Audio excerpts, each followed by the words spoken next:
نگران وزیر اعلیٰ خیبر پختونخوا کے نام پر مشاورت کے لیے سی ایم ہاؤس میں اجلاس ہوا، جس میں سابق وزیر اعلیٰ خیبر پختونخوا محمود خان، سابق اپوزیشن لیڈر اکرم درانی شریک ہوئے۔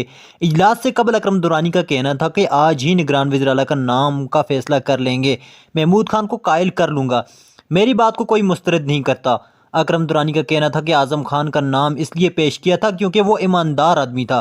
سی ایم ہاؤس میں ہونے والی مشاورت کے حوالے سے سابق وزیر اعلیٰ خیبر پختونخوا محمود خان کے قریبی ذرائع نے بتایا ہے کہ نگران وزیر اعلیٰ کیبینہ کے لیے جسٹس ریٹائرڈ ارشد حسین شاہ کے نام پر اتفاق ہو گیا ہے۔ ذرائع کا بتانا ہے کہ جسٹس ریٹائرڈ ارشد حسین شاہ کا نام سابق اپوزیشن لیڈر اکرم درانی نے تجویز کیا، جسے متفقہ طور پر منظور کر لیا گیا۔ جسٹس ریٹائرڈ ارشد حسین شاہ کا تعلق ایبٹ آباد سے ہے، وہ chief justice supreme court, appellate court Gilgit Baltistan بھی رہ چکے ہیں، خیبر پختونخوا کے نگران کابینہ کا حصہ بھی تھے۔